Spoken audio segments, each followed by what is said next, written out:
The wind is blowing, it's cold, and it's pouring down rain, of all things. Looked like it snowed last night. There's snow on everything, but right now it's pouring down rain. The only reason I have to be out here is to get some firewood to stoke up the fire.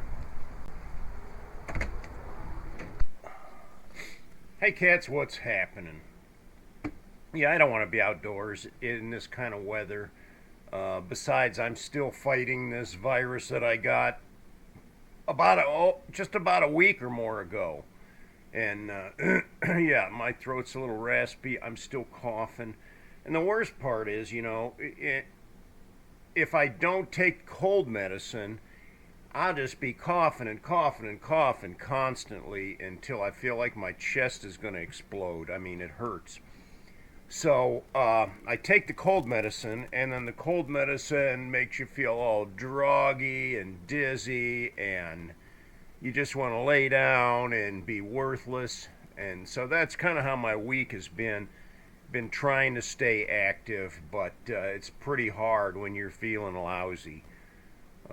So I've just been kind of hanging around here and not doing a whole lot except trying to recover from this. I don't know what you'd call it, a cold, a virus, the flu. I don't know. It's no fun. Anyway, I was going to tell you a little story today about uh, how I was betrayed by some friends. I mean, you know, these were people that you should have trusted, the people that you called brothers, and as it turned out, they were nothing but backstabbers. So, as the story begins, I had been out I rode out to Sturgis for the Sturgis Rally, and I was going to ride with my the club that I was in, the Cats, and we were going to head out early Saturday morning at 6 a.m. I was there, they weren't. I waited for probably 2 hours and finally left and went on my own, arriving in Sturgis late Sunday. I stayed at the Buffalo Chip Camp. That was kind of where I always went. I really like the Buffalo Chip Camp. It's like a city of its own. Has everything you're going to need there. You don't ever have to leave camp. Of course, I did because I like riding in the Black Hills. Well, to make a long story short, those guys didn't show up for like 3 days. They didn't get there till sometime in the following week. And they weren't really much into riding. They just wanted to party, stay at the Buffalo Chip Camp, party and sleep. Party and sleep, party and sleep. That's all they wanted to do. And I said, geez, you rode all the way here to the Black Hills to do that. You could have stayed at home and done that. But anyway, they had the big name concert venue there during the week. And the one night they had Steppenwolf.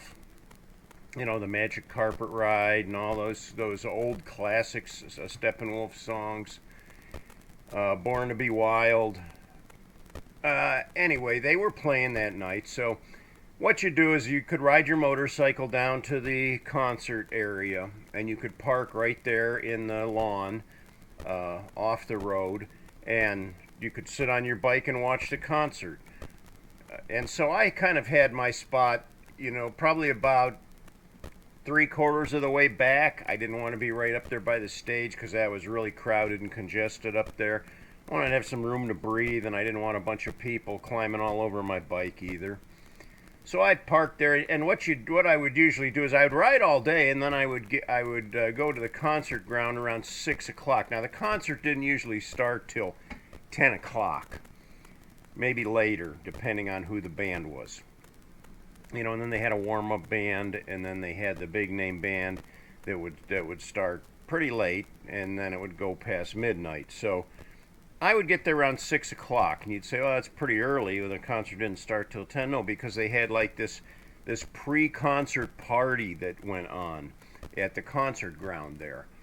And it was pretty wild. I mean, you'd see people dressed up in weird costume, strange attire. Some of them, a couple of them were even butt naked. So that was an eye popper. And no, I'm not talking about females either. Yeah, so it was a little weird. Like, when somebody's standing there talking to you and the dude is standing there butt naked in front of you, just like nothing's wrong. I'm like, okay, yeah, whatever. Each to his own, right? Anyway, I'm parked there on my motorcycle, and I had gone to the general store there and bought like a 6-pack, and I had a styrofoam cooler, and I put my beers and some ice in this cooler, and I had it sitting beside my bike so I could have some beers while I was watching the show.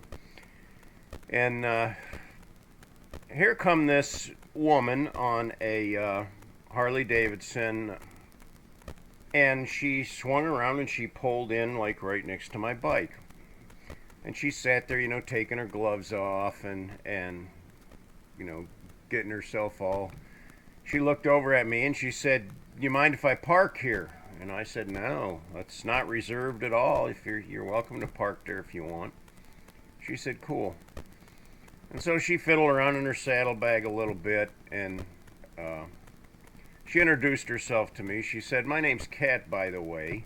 She said, I rode up here from St. Louis. I rode by myself, and I really don't have anybody up here that I know. Do you mind if I hang out here tonight? I said, "No, that'd be fine." So she said, "Well, I'm going to go get something to eat. I'll see you later." And she left her bike there and she took off. So I was sitting there kind of having some beers and engaging in the party, and my other buddies, they finally showed up and parked over there next, somewhat in that same area.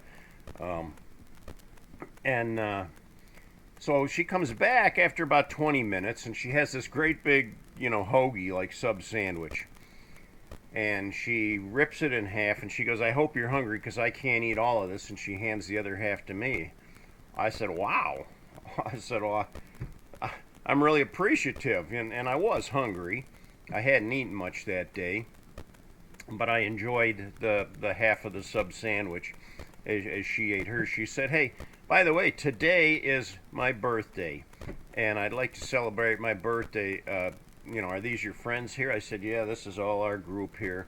And she said, "Well, if you guys don't mind, would you celebrate my birthday here with me?" And I bought some beers and stuff, and well, we all had our own. My buddies, they had whiskey or something, and I had beer because I wasn't a liquor drinker.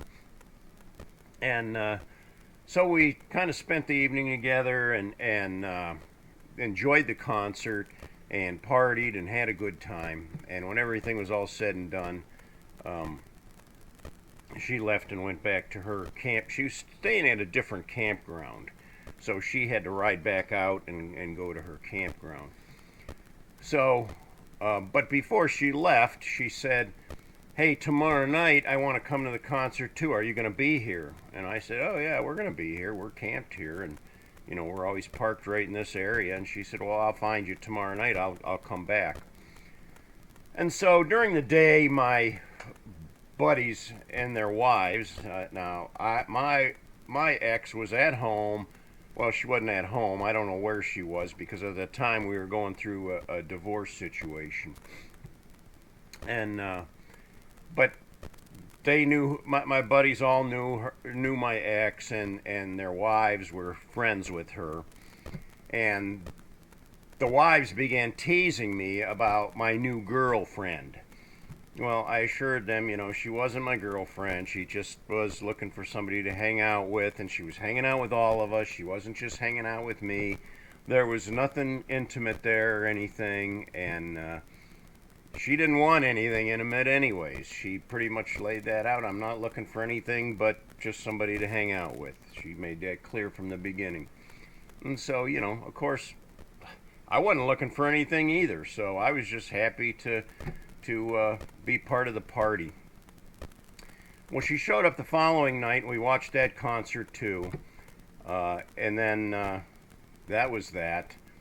And of course, my friends, their motto was always, "What happens in Sturgis stays in Sturgis."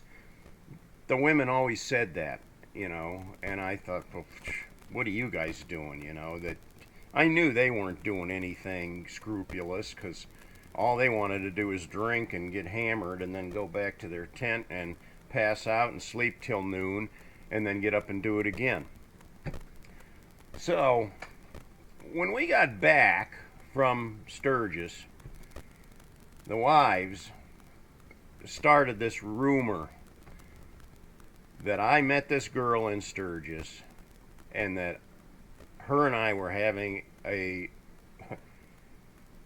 pretty hot affair, which was all a lie. It was all a mistruth. Nothing had ever happened. Nothing was going to happen. And they were pretty much there to witness everything that did happen. So why they had decided to betray me, and it caused a lot of issues with me, because right away everybody thought that I was no good for nothing, going out there just to find some action, which wasn't the case at all. It wasn't even close to the case, but that's how they painted me. And of course, that just gave more fuel to the fire to my ex, who was already had it up to here with me, and was absolutely sure that while I was out there, I had relations with this woman, which never happened. Never happened. So, yeah, I felt very, very betrayed, and my buddies, they did not stick up for me. They did not try to straighten things out with their wives. They just let it go. They just kind of blew it off like, so what, just deal with it. And I think that was pretty much the end of my friendship with those backstabbers at that point, because I thought, if we're supposed to be brothers here. Or that was that was kind of what I understood anyways, but boy was I wrong. Because, there's a fine line between brotherhood and betrayal, backstabbing. And when that happens, that just kind of severs it for me, you know what I'm saying? So I never did trust those people again. I kind of fell away from them. Anytime I ever went to Sturgis after that, I never went with them. Never tried to look them up at Sturgis. Didn't want nothing to do with them. They had betrayed me, and that was it. Well, I think that's the best I can do today, is have story time, because I'm really not worth anything else. If you wanted me to do anything, forget it. And as far as going outside in this slop, it has been like coming down all day. Everything in my yard is a lake. There's nothing I can do out there. Nothing that I would want to do out there. I've got a pretty good supply of firewood on the front porch, so I'm set. I'm good with that. I got plenty of food in the house, and I don't have a lack of appetite. I'm still eating. I seem to kind of have lost some of my taste buds, though. Like when I eat food, it just doesn't have any flavor to it. It's like, what happened? I can't even taste this. So I'm like putting more salt and pepper on it, and then my mouth burns from the pepper, and I'm like, okay, something's going on here. My taste buds must be affected by this virus or whatever. So yeah, that's life right now, and it's not very fun. I don't want to go out anywhere and be around other people, because I would hate to spread this to anybody. It must be really contagious. I think I picked it up at my son's house on New Year's Day, because they had a party there and there was a whole bunch of kids there. My granddaughters had invited their friends over, and who knows, somebody else might have been sick with this virus, and I didn't have any physical contact with anybody that I can remember. While I was there, I just ate the food and I just chit-chatted with people. But I'm pretty sure that might be where I picked it up. I don't know, because I hadn't been around anybody else to speak of. So, I mean, you can pick it up at the grocery store too. It's just as simple as that. Who knows? You'll never really know where you got it from, but it must be pretty contagious anyway. a lot of people that I know have had it or are having it right now, and and I mean all over the country too. So it's not just localized to this area. Maybe you've had it too. Yeah, somebody related it to the 30-day cough. Well, I think it's been 8 days for me, and I sure don't want to go 30. If that's the case, I'm not even in 1/3 of the way there yet. Yikes. Well, thanks for watching. If you like my video, give me a thumbs up. If you haven't yet, please subscribe and join me on this ride. And hopefully next time I see you guys, I'll feel a little bit better. Catch you later.